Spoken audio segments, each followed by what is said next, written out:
లక్ష్మీం క్షీరసముద్రరాజతనయాం శ్రీరంగధామేశ్వరీం దాసీభూత సమస్తదేవబలితాం లోకైకదీపాంకురాం శ్రీమన్మందకటాక్షలబ్ధ వివత్ బ్రహ్మేంద్ర గంగాధరాం త్వాం త్రైలోక్యకుటుంబినీం సరసిజాం వందే ముకుంద ప్రియాం శుద్ధలక్ష్మీర్మోక్షలక్ష్మీర్జయలక్ష్మీ సరస్వతి శ్రీర్లక్ష్మీ వరలక్ష్మీశ్చ మమ ప్రసన్నా వరాం కుశౌపాసమభీతిముద్రాం కరైర్వహంతిం కమలాసనస్థాం బాలార్కకోటి ప్రతిభాం త్రినేత్రాం భజేహమంబాం జగదీశ్వరీం త్వాం సర్వమంగళమాంగళ్యే శివే సర్వార్థసాధకే శరణ్యే త్రయంబకే గౌరీ నారాయణి నమోస్తుతే. ఓం శ్రీ దుర్గామల్లేశ్వరాభ్యాం నమః. విజయవాడ కనకదుర్గాదేవ్యై నమః. మనకి ఇప్పుడు శుక్రమహాదశ, ప్రతి మనిషి కూడా శుక్రమహాదశ కోసం ఎదురు చూస్తూ ఉంటాడు. శుక్రమహాదశలోనే మనకి అక్రమార్జితమైనటువంటి ధన సంపాదన వస్తుంది అని శాస్త్రం చెప్తోంది. అయితే మనకు శుక్రుడు ఉన్నటువంటి పరిస్థితులను బట్టి ఈ యొక్క శుక్రమహాదశ అనేటటువంటిది అక్రమార్జితమా న్యాయార్జితమైనటువంటి ధనాన్ని ఇస్తుందా అన్నది చెప్పబడుతుందన్నమాట. అలాగే ఇప్పుడు ప్రస్తుతము డిసెంబర్ 5, 2025 సంవత్సరం నుంచి ఫిబ్రవరి 1వ తేదీ 2026 సంవత్సరం వరకు కూడా శుక్ర మోఢమి జరుగుతోంది. అంటే మనకి ధనాన్ని ఇచ్చేది, భార్యనిచ్చేది, స్థలాలనిచ్చేది, ఇల్లుల్నిచ్చేది, సుఖ సంతోషాలనిచ్చేటటువంటి ఆ శుక్రుడే బలహీనుడైపోయాడు, అస్తంగత్వగతుడయ్యాడు. అంటే రవితో యూనియన్, రవితో కలిశాడు. కలవడం వల్ల ఏమవుతుందంటే ఈ రవి పెద్ద గ్రహం, చాలా బ్రైటర్ గ్రహం, చాలా లైట్ ఎక్కువ కదండి మనకి. ఈ శుక్రుడేమో కొంచెం కాంతి తక్కువ ఉన్నటువంటి గ్రహం. ఇప్పుడు బయట పట్టబగలు 12 గంటలకి మనం 200 వాట్ల బల్బు పెట్టామనుకోండి, ఎంత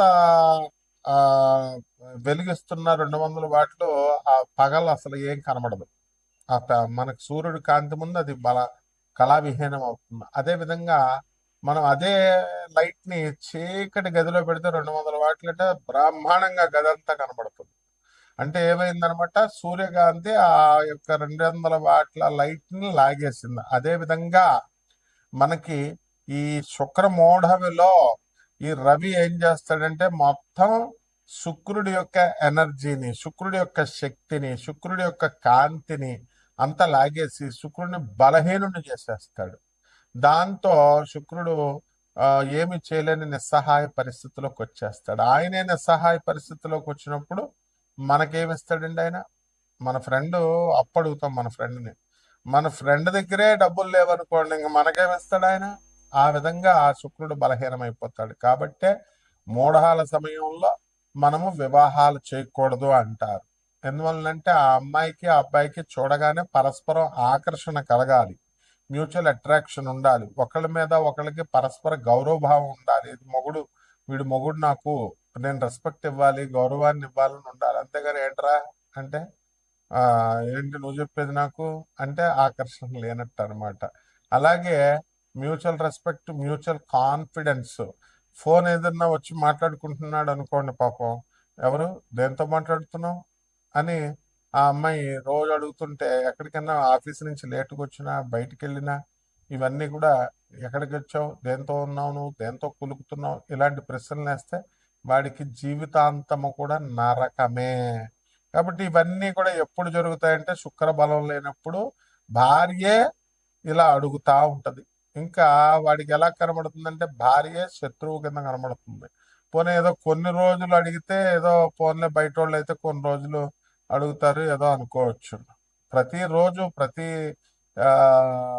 సంవత్సరము, ప్రతి నెల ఇంకా అలా జీవితాంతం ఎత్తుపొడుపు మాటలతో వీడు భరించలేక విడాకులకు వెళ్ళిపోతారనమాట, భార్య అయినా భర్త అయినా. ఇదే శుక్రుడు వీక్ గా ఉంటే.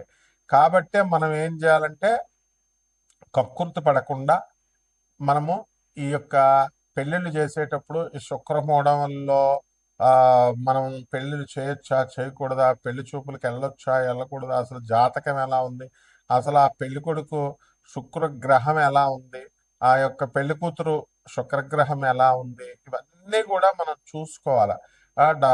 ఒక జ్యోతిష పండితుడిని అడగాలి.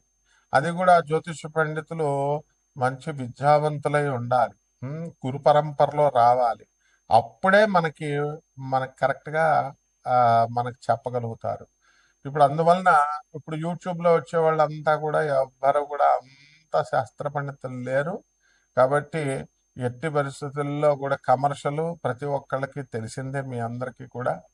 అందువలన మనకి జ్యోతిష్యం అడగాలంటేనే భయపడేటటువంటి విధానంలో ఆ, మన భక్తులందరూ కూడా, ప్రేక్షకులందరూ ఉండడం, ప్రజలు ఉండడం జరుగుతోంది. కాబట్టి మనం మరి ఏం చేస్తారు, మీరు కూడా డబ్బులు ఇవ్వరు కదమ్మా. అడగ ఆ, ఊరికనే జ్యోతిషం ఒకటి, ఆ, తర్వాత ఈ యొక్క సంగీతం ఒకటి, ఇవన్నీ కళలన్నీ ఫ్రీగా చెప్పాలని అనుకుంటారు. అసలు గురువు గారి దగ్గర ఫ్రీగా చెప్పించుకోకూడదు, పంతులు గారి దగ్గర ఫ్రీగా చెప్పించుకోకూడదు అనే విషయం మర్చిపోయారు. కాబట్టి వీటి వల్ల శాస్త్రానికి చెడ్డ పేరు. అందువలన ఇది కూడా శుక్రదోషమే. అంటే గురువు పట్ల నమ్మకం విపరీతంగా ఉండాలి. అందువల్లనే మోడర్న్ సైన్స్ని, నాసా లైవ్ రిపోర్ట్స్ని బట్టి మనం చూసి జాతకాలు చెప్తాము. అలాగే ప్రాచీన జ్యోతిష శాస్త్ర మా గురుదేవుల యొక్క పరంపర నుంచి మధుర కృష్ణమూర్తి శాస్త్రి గారు, మా గురువు గారులు అందరూ కూడా, మరి సూర్యశ్రీ సిద్ధాంతి గారు పాలకొల్లు, అలాగే మనకి సుసర్ల దుర్గా ప్రసాద్ గారు రాజమండ్రి, ఇలా మంచి గురువులు ఉండేవారు. చల్లా రామగణపతి శాస్త్రి గారు రాజమండ్రి, చల్లా గణపతి శాస్త్రి గారు అన్నదమ్ములు ఇద్దరు కూడా రాజమండ్రి. వీళ్ళంతా కూడా, ఒక సూర్యశ్రీ సిద్ధాంతి గారు మాత్రం పాలకొల్లు. ఇలా రేలంగి గారు, నేమాని గారు, వీళ్ళంతా మహానుభావులు ఉండేవారు. పెద్ద తరం అదంతా వెళ్ళిపోయింది. ఇప్పుడు ఆ పరంపరలో మనకి మోహన్ పబ్లికేషన్స్కి వచ్చి వీళ్ళంతా కూడా పుస్తకాలు కొనడం, వెళ్ళడం, గొల్లపూడికి, రాజమండ్రిలో మాకు ఆ యొక్క సాహచర్యం దొరికింది. దానివల్లే లాస్ట్ 10 years మా మధురకృష్ణ శాస్త్రి గారు ఎంత జ్యోతిష దిగ్గజం అంటే, శకుంతలాదేవి కూడా లాస్ట్ 10 years ఆమె ఇండియన్ ఆస్ట్రాలజికల్ సొసైటీకి ప్రెసిడెంట్గా మా మధురకృష్ణ గురువు గారు ఉన్నప్పుడు, ఇండియన్ ఆస్ట్రాలజికల్ సొసైటీ ప్రెసిడెంట్గా ఆ శకుంతలాదేవి గారు కూడా వచ్చేవారు. ఆంధ్ర యూనివర్సిటీకి వెళ్తూ రాజమండ్రి ఉమారామలింగ కళ్యాణ మండపంలో మేము జ్యోతిష సదస్సులు నిర్వహించేవాళ్ళం. మరి అలాగే ఆ, బెంగళూరు వెంకటరామన్ గారు, ఇటువంటి లెజెండ్స్ అనమాట వీళ్ళంతా జ్యోతిష్ శాస్త్రంలో. వాళ్ళు వచ్చి చెప్పేవారు. కాబట్టి మేమంతా చిన్నతనం నుంచి మా గురువు గారి దయ వల్ల వీళ్ళందరికీ కూడా మేము థీసిస్ సబ్మిట్ చేస్తూ సేవలు చేసుకునే మహద్భాగ్యాన్ని మా గురుదేవులైనటువంటి మధుర కృష్ణమూర్తి శాస్త్రి గారు మాకు కల్పించారు.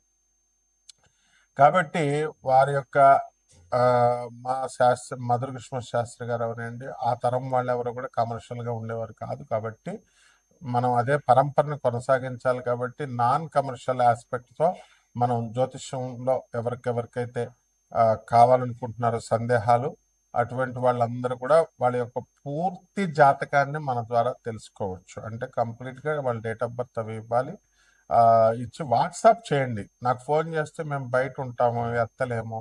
సో అమెరికా మన ఆఫీసు.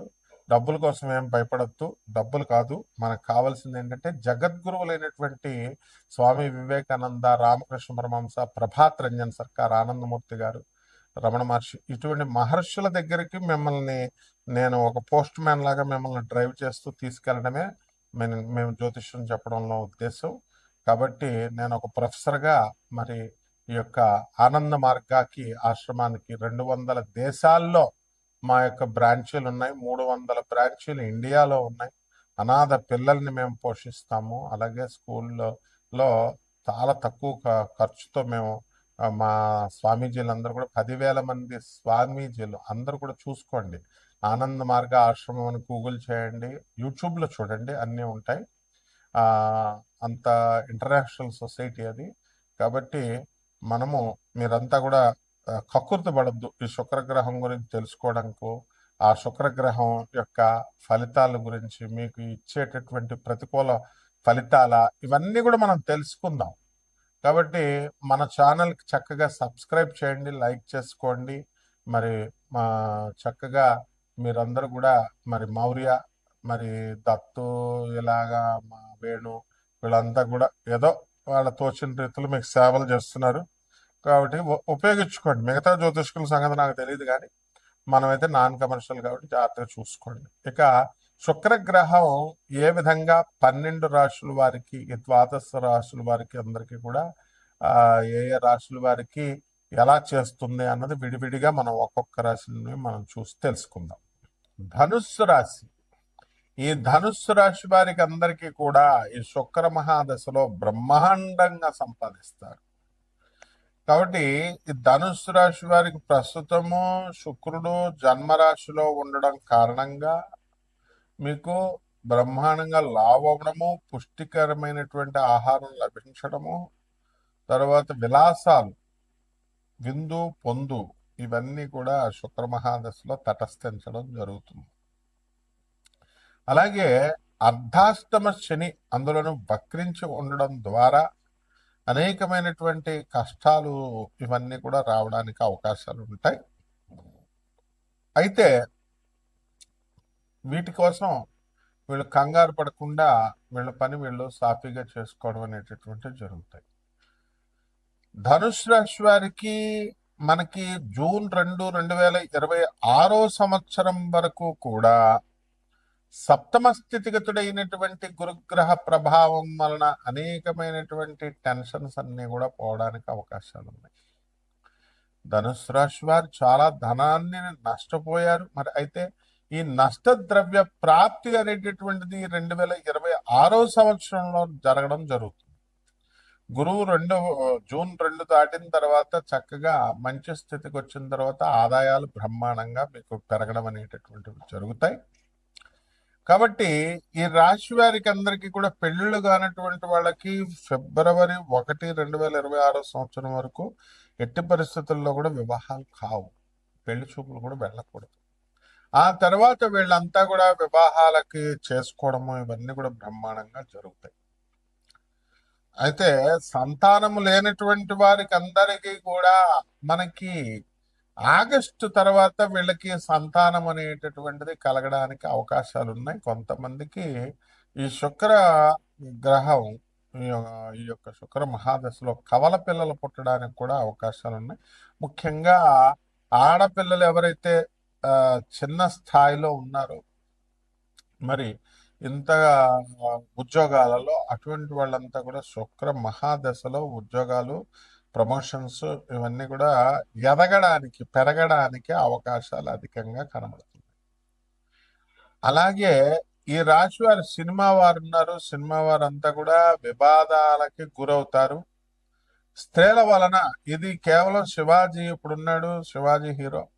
మరి పాప ఆయన మంచి చెప్పినప్పటికీ కూడా పేకాడాడేశారు ఆయన అందరినీ కూడా. మరి అది కంటిన్యూ అవుతుంది. ఎవరైనా సరే ఫిబ్రవరి 1 తేదీ వరకు కూడా స్త్రీలకు సంబంధించి ఎటువంటి సలహాలు ఇచ్చినా వాళ్ళంతా కూడా అభాసుపాలు అవ్వడానికి అవకాశాలు చాలా అధికంగా కనబడుతున్నాయి. కాబట్టి ఈ రాశి వారి అందరూ కూడా మనము ధనుసు రాశి వారు వ్యాపారాల్లో ఎలక్ట్రిక్ షాపులు, ఎలక్ట్రానిక్స్ డివైసెస్ ఇటువంటి బిజినెస్లు బాగా చేయాలి.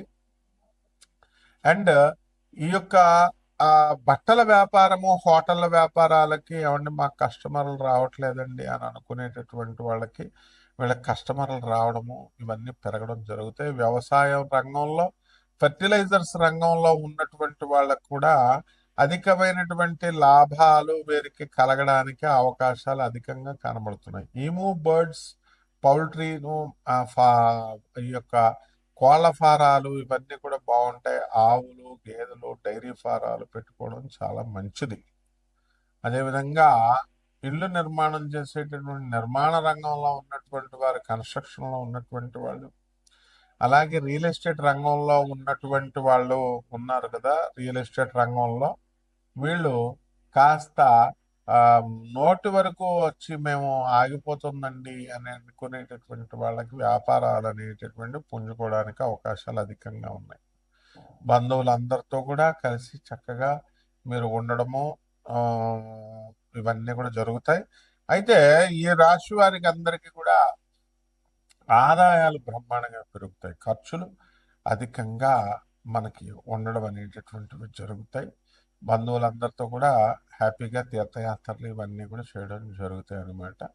కాబట్టి పరిహారాల దగ్గరికి వచ్చేసరికి శని ఒక్కడే బాలేదు కాబట్టి వెంకటేశ్వర స్వామి వారికి కానీ ఆంజనేయ స్వామి వారికి కానీ చేసుకోండి, లేదా శని జపం చేసుకోండి, శని స్తోత్రాలు చదవండి, లేదా శనికి కిలోంపావు నల్ల నువ్వుల్ని నల్లని వస్త్రాన్ని పేద బ్రాహ్మణికి శనివారం నాడు ఉదయం 8 గంటలకు దానం చేసుకోండి. అలాగే దశమహావిద్యల్లో ఒకటైనటువంటి మహాకాళి అమ్మవారి యొక్క హోమాన్ని మీ ఇళ్లలో చేసుకోవడం ద్వారా బ్రహ్మాండంగా మీకు ఈ 2026 సంవత్సరం ముందుకు వెళ్ళడం అనేటటువంటి జరుగుతుంది. శుభమస్తు.